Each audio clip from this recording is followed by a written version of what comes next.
నమస్తే, welcome to iDream. మన పూర్వీకులు మనకు గోపంచకం అనగా ఆవు పాలు, పెరుగు, నెయ్యి, వీటితో పాటు గోమూత్రం, ఆవు పేడ, దీన్ని మనకు గోపంచకంగా మనకు అందించేవారు. అయితే దీంట్లోని ఔషధ గుణాలేంటి, దీని ప్రత్యేకతలు ఏంటి అన్నవి చాలామంది మర్చిపోయారు. మరొకసారి దాన్ని గుర్తు చేసుకుందాం. దీని గురించి మాట్లాడడానికి మనతో పాటు ఉన్నారు పసుర్లపాటి శ్రీనివాస బంగారయ్య స్వామి గారు. వారితో మాట్లాడదాం. నమస్తే గురువుగారు. నమస్తే అమ్మా. గురువుగారు, ఈ గోపంచకం అనేది మనము ఎప్పుడో విన్నాం. ఈ మధ్య కాలంలో గోపంచకం అన్న మాట చాలా కరువైపోయింది, దాని వాడకం కూడా తగ్గిపోయింది. ఇంతకీ గోపంచకం అంటే ఏంటి, దీన్ని మనము ఎలా వాడుకోవాలి, దాని ఫలితాలు ఏంటి అన్నది మాకు చెప్తారా? మనకి ఈ గోపంచకము వాడకము అనేది వేదకాలం నుంచి ఉంది. వేదములో చాలా విశేషంగా చెప్పబడ్డది. ఏమిటి గోపంచకం? పాలు, పెరుగు, నెయ్యి, గోమూత్రము, గోమయము, ఆవు పేడ, ఈ ఐదిటిని కలిపితే గోపంచకం అంటారు. ఇతరమైనటువంటి మతాలకు చెందినటువంటి వాళ్ళు వీళ్ళు ఆవు ఉత్సగాళ్ళరా, వీళ్ళంతా ఆవు పేడగాళ్ళు, ఆవు ఉత్సగాళ్ళు, ఎగతాళి చేసేవారు. చాలా ఎగతాళిగా ఇప్పటికీ చేస్తున్నారమ్మా. ఎందుకంటే ఇప్పటికీ వాడు వెధవే, వాడికి ఇంకా తెలివితేటలు రాలా. విదేశాల్లో తెలివితేటలు వచ్చినాయి కానీ మన నాస్తికులకి, మన జన విజ్ఞాన వేదిక వాళ్ళకి ఇంకా రాలా తెలివితేటలు. ఏదో రోజు వస్తాయి వాళ్ళకి కూడా. కాస్త గోమూత్రం తాగాల్సిన పరిస్థితి వచ్చినప్పుడు దాని విలువ ఏంటో అర్థమవుతుంది. ఎందుకు తాగాల్సిన పరిస్థితి వస్తుందయ్యా అంటే, ఆల్రెడీ గోమూత్రాన్ని అమెరికాలో పేటెంట్ తీసుకున్నారు. అమెరికన్స్ దీంట్లో మహత్తరమైన ఔషధీ గుణాలు ఉన్నాయని పేటెంట్ తీసుకున్నారు. పేటెంట్ తీసుకున్నవాడు మందుల్లో వాడకుండా ఉంటాడా?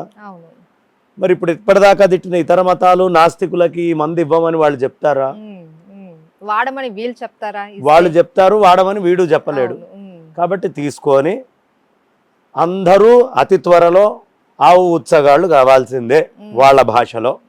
ఈ అనుమానం అక్కర్లా మనకి. గోమూత్రములో గోల్డ్ యొక్క light deposits, 0.0 grams gold deposits identify చేశారు. ఇది మన దగ్గర యూనివర్సిటీస్లోనే అయింది, గుజరాత్ నుంచి పరిశోధనలు. దాన్ని అన్ని చోట్ల అంగీకరించడం కూడా అయింది. కానీ ఈ పరిశోధన పేటెంట్స్ అయ్యే లోపలికే మనకి అమెరికన్స్ తీసుకున్నారు. ఆశ్చర్యం ఏంటంటే, ఈ నాస్తికులందరూ మాట్లాడుతుంటారు కదా, కేవలం మన ఆయుర్వేద గ్రంథాల్లో వేల సంవత్సరాల నుంచి చెప్పబడినటువంటివి 6800 వస్తువులు 2016 నాటికి పేటెంట్లు తీసుకున్నాయి ప్రపంచంలో. మనం మాత్రం దాన్ని గుర్తించలేకపోయాం. మనం ఇప్పటికీ పనికిమాలింది అని తీసి పక్కన పడేస్తున్నాం. వాడు బయోటెక్నాలజీ అని తీసుకొస్తున్నాడు. ఈ రోజుకి మనం అర్థం చేసుకోలేకపోతున్నాం. ఏమో వస్తుగుణ ప్రదీపిక ఎంతమందికి తెలుసమ్మా ఇవాళ ఉన్న వాళ్ళల్లో? వస్తుగుణ ప్రకాశిక పుస్తకాలు ఎవరికైనా తెలుసా? మనం ఇంట్లో వాడే ప్రతి చిన్న వస్తువు నుంచి ప్రతి వస్తువు దాకా, ఇది వేడి చేస్తుందా, చలవ చేస్తుందా, ఈ చెట్టు లక్షణం ఏమిటి, ఏ రుచితోటి ఉంటుంది, ఈ పదార్థం తినటం వల్ల ఏ రోగాలు తగ్గుతాయి, ఇదంతా పుస్తకాల్లో ఉంది. కానీ అసలు ఆ పుస్తకం ఉందని తెలిసిన వాడు ఎవడు ఇవాళ రేపు? ఇప్పుడు నాకు కూడా తెలియదు, మీరు చెప్తే కానీ. తెలీదమ్మా, ఎవరికి తెలుసు? ప్రతి వస్తువు గురించి ఉంటుంది. ప్రతి ఇంట్లో ఒక ఒక డిక్షనరీ ఎలా పెట్టుకుంటామో, భగవద్గీత ఎలా పెట్టుకుంటారో, లేదు ఇతర ధర్మాలకు చెందిన వాళ్ళు ఖురాన్ ఎట్లా పెట్టుకుంటారో, బైబిల్ ఎలా పెట్టుకుంటారో, అందరూ ప్రతి ఇంట్లో పెట్టుకోవాల్సింది వస్తుగుణ ప్రదీపిక, వస్తుగుణ ప్రకాశిక. ప్రతి లవంగం ఏం చేస్తుంది, యాలక్కాయ ఏం చేస్తుంది, పిట్ట మాంసం అది కూడా రాశాడు. చేపల్లో ఈ రకాలు తింటే ఏమొస్తాయి, ఈ వృక్షాలలో ఈ ఆకు తింటే ఏమొస్తుంది, ఈ వేరు తింటే, ఇది వేల సంవత్సరాల క్రితం విజ్ఞానము. దాని యొక్క బొటానికల్ నేమ్ను కూడా వాడు తీసుకుంటూ రాశాడు. మన ఋషులు రాసిన గ్రంథంతో పాటు ఇవాళ ఫారెన్ వాళ్ళు ఏ బొటానికల్ నేమ్ పెట్టారో దాంతో సహా రాశాడు. కానీ మన వాళ్ళకి తెలియాలి. అందులో రాస్తాడు అద్భుతంగా వస్తుగుణ ప్రదీపికలో. ఈ గోమూత్రం ఏం చేస్తుంది, గోమయం, వీటన్నిటి ప్రయోజనం ఏమిటి, ఆవు పాల వల్ల ప్రయోజనం ఏమిటి, ఆవు పెరుగు వల్ల ప్రయోజనం ఏమిటి, ఆవు నెయ్యి వల్ల. ఇప్పుడే గోమూత్రం గురించి చెప్పుకున్నామా, డిపాజిట్స్ ఆఫ్ గోల్డ్. ఇప్పుడు మనం డిపాజిట్స్ ఆఫ్ గోల్డ్, ఆయుర్వేదం ఏం చెప్తుంది తెలుసా అమ్మా? చాలా మెడిసిన్స్లో గోల్డ్ని వాడటం అనేది మనకు మొదటి నుంచి ఉంది. Chyawanprash with gold, Mahalakshmi Vilasras with gold, lungs లో కోవిడ్ వచ్చినప్పుడు అది వేసుకుంటే వెంటనే లంగ్స్ పటిష్టం బలం అయిపోతుంది. బంగారు చూర్ణం చేసి కూడా ఇప్పుడు చేస్తారమ్మా, భస్మం వాడటం మనకు తెలుసు పూర్వం నుంచి. సో గోల్డ్ వాడడం అనేది మనకి ఈ రోజుది కాదు, సువర్ణ భస్మం మనం వాడతాం. అంటే ఎలా ప్రాసెస్ చేయాలో కూడా చెప్పారు మనకి. రస సముచ్చయం అని అద్భుతమైనటువంటి బుక్స్ ఉన్నాయి and chemicals, what is chemistry. ఇప్పుడు ఈ కెమికల్ ల్యాబ్స్ ఎప్పుడు వచ్చినాయి? రీసెంట్గా వచ్చినాయి. మనకి రాజుల దగ్గర, జమీందారుల దగ్గర నుంచి పుటాలు పట్టడము, మందులు తయారు చేయటము, ఈ కెమికల్స్ని ఎలా వాడాలి అనేది. కెమికల్స్ తోటి తయారు చేసే మెడిసిన్స్ అన్ని వాళ్ళ కొత్తగా భూమి మీద పుట్టినవి కాదు. ఈ కెమికల్ విజ్ఞానంతో ఎలా చెయ్యాలి, బంగారాన్ని తయారు చేసే విధానాన్ని కూడా చెప్పారు మన వాళ్ళు. పోగొట్టుకున్నాం చాలా విజ్ఞానము. ఇప్పటికైనా కళ్ళు తెరవాలి. ఇప్పుడు మూత్రం యొక్క విలువ మనకి గోల్డ్ డిపాజిట్స్, అందుకని మనం తాగుతాం. మనకి ఆయుర్వేదంలో ఏం చెప్తారు అంటే, ఎవరైనా బలహీనంగా పిల్లలు ఉన్నట్టయితే, ఒంట్లో బలం లేకుండా ఉన్నట్టయితే ఒక వెండి గిన్నె తీసుకోండి. ఆ వెండి గిన్నెలో నీళ్లు పోయండి, చక్కటి నీళ్లు. ఆ నీళ్లల్లో 24 క్యారెట్ గోల్డ్ బిస్కెట్స్ ఉంటాయే, 1 గ్రామో 2 గ్రామ్సో ఓ బిస్కెట్ కొనుక్కొచ్చి ఆ బిస్కెట్ ఆ నీళ్లల్లో వేసి కొంచెం నీళ్ళని వెచ్చగా తయారు చేశాక ఆ నీళ్ళని చల్లార్చి ఉదయం, మధ్యాహ్నం, సాయంత్రం పిల్లలకి ఇస్తే వాళ్ళ శరీరంలో ఉండే ధాతువులన్నీ బాగా పనిచేస్తాయి. అంటే గోల్డ్కి మన శరీరానికి దగ్గర సంబంధం ఉంది. ఇప్పుడు గోమూత్రంలో అది ఉంది. అందుకని గోమూత్రం వేయంగానే మేము తాగుతామయ్యా. నీకు లక్ష్మీదేవిని ద్వేషించే గుణం ఉంది, నువ్వు వాడవు. పిల్లలు ఎవరైనా సరే బలహీనంగా ఉంటే ఈ పని చెయ్యాలి. ఏమ్మా, ఇది గోమూత్రం. గోమయం మొత్తం భూమికే, పృథివికే శక్తినిస్తోంది గోమయం. మన శరీరంలో మట్టి లేదా, నలిపితే రావట్లేదా? దీంట్లో పృథివికి కూడా చైతన్యం కావాలి కదా. ఎక్కడి నుంచి వస్తుంది? ఆవు యొక్క పేడలో పృథివికి చైతన్యం ఇచ్చే లక్షణం ఉంది. మన ఒంట్లో కూడా మూలాధార క్షేత్రం దగ్గర కానీ, శరీరం మీద ఉండే చర్మం మీద కానీ మట్టి ధాతువులు ఉన్నాయి. అవి చైతన్యమయం కావాలి అంటే గోవు యొక్క పేడని వాడాల్సిందే. అది యాంటీ ఫంగల్, యాంటీ వైరల్గా కూడా పనిచేస్తుంది. అందుకనే చీడ-పీడ పొలం దగ్గరికి రానియకుండా కాపాడుతుంది. నీ శరీరం మీద కూడా చీడ-పీడ రాకూడదు అంటే ఎనీ డర్మటాలజీ ప్రాబ్లం, ఆవు పేడని ఒంటి మీద రాసేసుకోండి అప్పటికప్పుడు. అప్పుడే వేసిన పేడని, ఆ పేడలో మీరు బ్రహ్మాండంగా ఒంటికి రాయొచ్చు. ఆ పేడని భస్మం చేసి రాసుకుంటారు. ఎందుకు రాసుకుంటారు? సో మెనీ ఫంగల్స్ నుంచి దూరం చేస్తుంది. ఆ భస్మాన్ని తయారు చేయడానికి కూడా రోజులు, పద్ధతులు, విధి విధానాలు. అప్పుడు ఎంత పవర్ వస్తుంది. మనం యాష్లో నుంచి గ్యాల్వనోమీటర్ పెడితే రావట్లేదమ్మా 6 volts ఎలక్ట్రిసిటీ ఫ్రమ్ యాష్ ఉందిగా. అంటే యాష్లో కూడా శక్తి ఉందనే కదా. అదే గోమయంలో నుంచి వచ్చే యాష్లో విశేషమైన శక్తి ఉంటుంది. మనం తిట్టుకోవడం తప్ప, వీడేదో విభూది పెట్టుకున్నాడు, ఇది ఫ్యాషన్ కాదు, అడ్డమైన రంగులు రాసుకుంటే ఫ్యాషను, నాలుక మీద ఏదో వేసి కుడితే ఫ్యాషను. ఏది ఆరోగ్యంతో కూడి ఉంటుందో అదే ఫ్యాషన్. కాబట్టి మన వాళ్ళు చాలా చెప్పారు. అలా ఆవు యొక్క పేడని వాడడం వల్ల డర్మటాలజీ ప్రాబ్లమ్స్ అన్ని పోతున్నాయి. మట్టిలో ఉండే చైతన్యం, మట్టి వల్లేగా చర్మం ఉండేది. లేయర్ అదే కదమ్మా, ఎక్కువ మట్టి ఉంటుంది స్కిన్ లేయర్స్ మీద.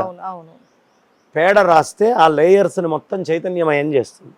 2, 3 ఆవు నెయ్యి. నీకు ఒక రహస్యం చెప్తా అమ్మా. ఈ ప్రపంచంలో మనం ఇంతకు ముందు ఎపిసోడ్లో ఒకసారి చెప్పుకున్నాము. దాంట్లో ఏమండి, ఇన్ని జంతువులు ఉన్నాయి కదా, అన్నిట్లోకి ఆవుకే ఎందుకు ప్రాధాన్యత అంటే, మీరు మిగతా ఏ ప్రాణి యొక్క పాలు తీసైనా తోడు పెట్టి దాంట్లోంచి నెయ్యి తీయండి శాస్త్రీయంగా. ఆ నెయ్యి 2-3 months కాగానే పాడైపోతుంది. ఆవు నెయ్యిని యథాశాస్త్రీయంగా తీసి, ఇప్పుడు మా దగ్గర దొరుకుతుంది ఆవు నెయ్యి. అట్లా అని అందరూ ఫోన్లు చేసి అడిగారు. చాలా లిమిటెడ్ క్వాంటిటీ, మాకు 15 కిలోల కంటే ఎక్కువ తయారు కాదు మాకున్న ఆవులకి. మాకు ఆల్రెడీ తీసుకునే వాళ్ళు ఉన్నారు కాబట్టి దయించి ఆ విషయంలో మళ్ళీ నాకు ఫోన్ చేయకండి. మేము తీసేటటువంటి పాలు, దాన్ని కాగబెట్టి తయారు చేసేటటువంటి నెయ్యి, దాన్ని మొత్తం యథాశాస్త్రీయంగా చిలుకుతాం. చెక్కతోటి తీసి ఆ నెయ్యి తయారు చేస్తే 1000 సంవత్సరాలైనా పాడవదు. అవును. దాంట్లో దుర్వాసన రాదు. ఈ ప్రపంచంలో పాడవని వస్తువు ఏదైనా ఉందా? ఏది లేదు. అన్నీ పాడవుతున్నాయిగా, మనం తినే తిండి పదార్థాల దగ్గర నుంచి అన్ని. ఇప్పుడు ఆవు నెయ్యి పాడవట్లేదు అంటే అది మన బాడీలోకి వెళ్ళి మన సెల్ స్ట్రక్చర్లో పాడుగా అన్నటువంటి వస్తువు ఒకటి వెళ్తుందా, వెళ్ళట్లేదా? వెళ్తోంది కదా. అందుకని ఆవు నెయ్యి వాడాలి. తర్వాత సైకియాట్రీ డిపార్ట్మెంట్లోకి వెళ్ళినప్పుడు ఏమండి కొంతమంది స్కిజోఫర్నిక్స్ ఉన్నారు, ఈ ప్రాబ్లం ఏంటి అంటే ఏమండి చాలా మటుకు బీబీబీ అనే ఒక ప్రాబ్లం ఉంటుందండి, బ్రెయిన్ బ్లడ్ బ్యారియర్. అంటే బ్రెయిన్ లోపల ఉండేటటువంటి బ్లడ్లోంచి ఈ మనం తీసుకునే ఆహారాన్ని ముందరికి తీసుకెళ్ళనివ్వదు బ్రెయిన్కి, అప్పుడు ఈ డిఫెక్ట్ వస్తుంది. కొంచెం రీసెర్చ్ చెయ్యండి, చేస్తే అద్భుతమైన విషయాలు మీకు తెలుస్తాయి. ఆవు నెయ్యిలో పాడైపోని లక్షణాలు ఉన్నాయి. ఆవు నెయ్యితోటి హోమం చేసి ఆ వాసనని గనక ధూపాన్ని మనం లోపలికి తీసుకుంటే, ఆవు పిడకల్ని వాడి ఆ ధూమం వల్ల ఈ బీబీబీలోంచి బ్రెయిన్ బ్లడ్ బ్యారియర్లోంచి లోపలికి వెళ్ళి అవసరమైనటువంటి ఆక్సిజన్ను ఆహారం కంటెంట్ని ఇది అందించగలుగుతుంది. అందుకని ఆవు నేతిని సప్లిమెంట్గా వాడండి. ఆ సైకియాట్రిక్ డిజార్డర్స్ పోతే చాలా యాక్టివ్గా ఉంటారు. మిగతా ఏ ప్రాణికి పుట్టినటువంటి పిల్లైనా దాని తల్లి దగ్గరికి డైరెక్ట్గా వెళ్ళలేదమ్మా, 4 చోట్ల తన్నులు తినిగానే వెళ్ళదు. కానీ ఆవు దూడ కరెక్ట్గా దాని తల్లి ఎక్కడుందో అక్కడికే ఉరుక్కుంటూ వెళ్ళి పాలు తాగుతుంది. దీని లోపల బ్రెయిన్లో చిన్నప్పటి నుంచే ఆ స్ట్రెంగ్స్ అండ్ క్యాపబిలిటీస్ వస్తాయి. ఎక్కడి నుంచి వస్తున్నాయి అంటే ఆ శరీరం ఆవు లోపల ఆ లక్షణం ఉంది, మెమరీని పెంచుతుంది. పూర్వీకులందరూ వేళ్ల సందుల్లో ఇచ్చే ఆస్తులు పొలాలన్నీ, మా బ్రాహ్మణులలో నానుడు ఉంటుందమ్మా, ఏమండి మీ ఆస్తులన్నీ ఎక్కడి నుంచి పోయినాయి అంటే మా వేళ్ల సందుల్లో నుంచి పోయినాయండి. ఎందుకు? నెయ్యి తీసుకురా అంటాం, శుద్ధమైన నెయ్యి రాగానే వీడేసుకొని తింటాడు. ఆ మూల 2 ఎకరాలు రాసుకోపోరా, ఉంచుకో, ఆ ఎకరం నువ్వు ఉంచుకో, నాకు నెయ్యి తెచ్చిస్తూ ఉండు అంటే ఆ నెయ్యి విలువ వీడికి తెలుసు. పొలం విలువ, భూమి విలువే బతికి ఉండేటప్పుడు ఉండేటువంటి సంపదే వాళ్ళకి తెలుసు. ఈ మేధా సంపత్తికి మొత్తానికి శుద్ధమైన ఆవు నెయ్యి. మళ్ళీ ఇప్పుడు మీకు ఖచ్చితంగా బయట దొరికేటటువంటి ఆవు నెయ్యి అని చెప్పేది ఏది ఆవు నెయ్యి కాదు. అవి 3-4 నెలల్లో పాడైపోతాయి. ఏవో రకరకాలైనటువంటివి కలుస్తున్నాయి. ఏది పాడైపోకుండా 5 ఏళ్ళు 10 ఏళ్ళు 15 25 50 100 సంవత్సరాలైనా పాడైపోకుండా ఉంటుందో దానినే ఆవు నెయ్యి అంటారు. అది వేసుకుంటే మన body trillions and trillions of cells తోటి ఉంది. ఈ సెల్స్కి ఫుడ్ కావాలి, పాడైపోయినటువంటి వస్తువు ఫుడ్గా వెళ్తుంది. అలాగే బంగారం కూడా పాడైపోదు. ఆడవాళ్ళు ఎందుకు బంగారం వేసుకోవాలని తాపత్రయపడతారు, మగవాళ్ళైనా బంగారం ఎందుకు పెట్టుకోవాలి అంటే అది పాడైపోదు. మీరు ఎంత కాల్చినా బంగారం పాడైపోదు. అందుకని ఆ మెటల్కి అంత వాల్యూ. అలా దాన్ని గుర్తించారు. ఆవు నెయ్యిలో ఆ లక్షణం ఉంది. దాన్ని ఏ టైంలో తీయాలో కూడా మన వాళ్ళు చెప్పారు. 10 మంది చూడకుండా, దిష్టి తగలకుండా ఎలా తీయాలి అనే విషయాన్ని మనకు చెప్పారు. కాబట్టి ఇవన్నీ ప్రధానమైనవి. ఇక ఆవు నెయ్యి తర్వాత ఆవు పెరుగు. ఈ ఆవు పెరుగు మనకు ఒక లక్షణాన్ని చూపిస్తుంది. పెరుగన్నం తినటం వల్ల ఎన్ని రకాల రోగాలు పోతాయో ఇవాళ మీరు గూగుల్లో సెర్చ్ చేసుకోండి. కాన్స్టిపేషన్ లాంటి ప్రాబ్లమ్స్ని కూడా పెరుగు ఇచ్చేస్తుంది. శరీరాన్ని చాలా భద్రంగా కాపాడుతుంది. పాలల్లో జీవం ఉండనే ఉంది. వివాహమైన మొదటి తొలి రోజు నుంచి పుట్టిన పసిపిల్లవాడి దగ్గర నుంచి పాలిస్తారు. పాలల్లో శక్తిని ఇవాళ నేను ప్రత్యేకంగా చెప్పక్కర్లా. ఈ ఇన్ని జీవ పదార్థాలని కలిపి వాడు సముద్రయానం చేసి వస్తాడు కదా, సముద్రంలో రకరకాల వైరస్లు వాడికి ప్రాబ్లమ్స్ ఉంటాయి. నువ్వు చూసుకోమ్మా, సీలో ఎవరెవరు వెళ్తారో వాళ్ళందరూ కొంచెము సైకియాట్రిక్గా ఇబ్బంది పడతారు, ఫోబియాలోకి వెళ్తారు. సీల్లో 6 months ఉండేవాళ్ళు. అలా సముద్రయానం చేసి వచ్చిన ప్రతి వాళ్ళకి పూర్వము ఈ మొత్తము ఇచ్చేవాళ్ళు. తర్వాత ఆశౌచము, ఇంట్లో ముట్టు కానీ మైల కానీ ఇంకేమైనా వచ్చినా ఆ యాంటీ ఫంగల్ ఆ వైరస్ల్ని అన్నిటినీ తీసేది. కాబట్టి ఈ పంచగవ్యాలు అనేటటువంటివి ఇచ్చి ఈ పంచగవ్యాలతో మనం ఎప్పటికప్పుడు కాపాడుకుంటూ ఉండేవాళ్ళం. ఈ పేటెంట్స్ అన్ని విదేశాలకు పోతున్నాయి. మన దేశాల్లో పేటెంట్స్ మన దేశంలో పుట్టింది కానీ మన విదేశాల దేశంలో వాడబడింది కూడా మందుగా. అవును ఆయుర్వేదం కంటే ముందు వీళ్ళు ఎవరు చెప్పలేదు కదా. అవును అవును ఇంట్లో ఏ శుభకార్యం ఉన్నా ముందు ఆవు పేడతో అలకండి అంటారు బయట. అవును. ప్రతి ఇంటి ముందర ఆవు పేడతో లోపల శుభకార్యం జరిగే దగ్గర పీటల కింద కూడా ముందు ఆవు పేడతో అలికి గాని పీటలు వేసేవాడు. ఇప్పుడు ఏ ఇంటి ముందర కూడా కల్లాపు అన్నది కనపడట్లేదు. లేదు, పోయింది. ఇప్పుడు మనం నువ్వు ఆవు పేడలో కూర్చున్నావు, ఇక్కడ ఓ విశేషం ఉంది, నీకు రేడియేషన్స్ అనేవి రావు. రేడియేషన్స్ ఆవు పేడ బాగా అబ్జార్బ్ చేస్తుంది. అందుకని పెద్ద పెద్ద న్యూక్లియర్ ప్లాంట్స్ కూడా ఇప్పుడు మీకు ఒక వెంటనే చెప్తున్నానమ్మా, ఆవు పేడని ఇండియన్ భారతదేశపు మన దేశవాళీ ఆవు పేడని ఖతార్, కువైట్, దుబాయ్, జపాన్ అందరూ కూడా ఇక్కడి నుంచి ఎగుమతి చేసుకుంటున్నారు. భయంకరంగా డబ్బులు ఇచ్చి చేసుకుంటున్నారు. మనకు ఆ విలువ తెలియకపోతుంది. మనకు తెలియదు. ఈ ఆవు పేడతోటి పంటలు పండించుకొని ఆనందంగా ఎక్కడ చూసినా ఆవులు తిరుగుతూ ఉండాల్సిన ఈ భరత భూమిలో, ఈ భారతదేశంలో ఆవుకి ఎంత ప్రాధాన్యత ఇచ్చారు తెలుసా అమ్మా? ఇప్పుడు మనకి కాన్స్టిట్యూషన్ వచ్చాక ఆవులకు ఇవ్వాల్సిన గౌరవాన్ని నాశనం చేసుకున్నాం. Constitution has spoiled it. గో వధని ఈ డైరెక్టివ్ ప్రిన్సిపల్స్లోకి తీసుకెళ్ళి పెట్టారు. ఏ స్టేట్కి ఆ స్టేట్ డిసైడ్ చేసుకోవాలన్నారు. అసలు గో వధ గురించి మాట్లాడుతున్నారే మీరు? భారతదేశ రాజ్యాంగంలో రాజులు ఉన్నప్పుడు, జమీందారులు ఉన్నప్పుడు సస్యంగా ఈ భూమి ఉందంటే కారణం ఏమిటి తెలుసా? ఇండియా అగ్రికల్చర్లో ఇంత నెంబర్ 1 దేశంగా ఉండడానికి కారణం గోగ్రాస భూములని ఉండేవి. ఆ ఒక ఊరు ఉంది అంటే ఆ ఊర్లో ఆవులు తినటానికంటూ ఇంత భూమి పక్కన ఉండాలి. అది మేకగ్రాస భూమో ఇంకోటో చెప్పలేదు, అన్నీ తింటాయి వెళ్ళి. కానీ ఆ భూమికి పేరేం పెట్టారు తెలుసా అమ్మ? గోగ్రాస భూములు. ఇప్పటికీ నీ రెవెన్యూ రికార్డ్స్లో అదే పేరుంటుంది, గోగ్రాస భూములని. ఈ రాజకీయ నాయకులు ఆవులు తినాల్సిన గడ్డి మొత్తము తిని ఆ భూమి అనేది లేకుండా చేశారు. పెద్దవ రియల్ ఎస్టేట్ వ్యాపారాలు సహజమై నిత్యమై ఆనందంగా ప్రతి మనిషి అనుభవించి ఆనందించాల్సిన గోగ్రాస భూములు ఆవులు తిని మొత్తం గోమయాన్ని అక్కడ వదిలిపెడితే బ్రహ్మాండంగా తయారవ్వాల్సిన భూములు, సస్యాన్ని నిలబెట్టాల్సిన భూములు ఇవాళ ఇంతింత మందులు కొడితే తప్ప పండని స్థితికి రావడానికి కారణము రాజకీయ నాయకులు బాగా అతి లోభంతో కూడిన వాళ్ళు గోగ్రాస భూములన్నిటినీ తినడమే.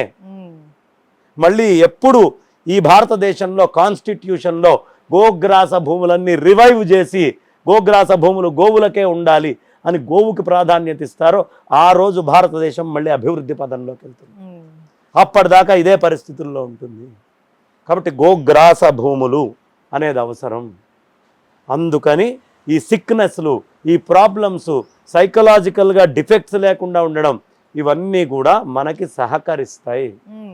ఆవు అందుకని పెంచుకోవాలి. నెంబర్ ఆఫ్ ఆవులు ఉండాలి, ప్రతి ఇంట్లో ఆవు ఉండాలి.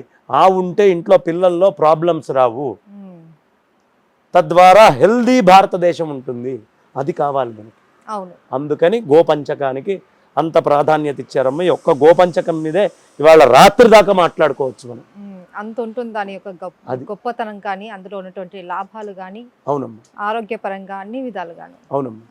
ధన్యవాదాలు గురుగారు. ధన్యవాదాలు.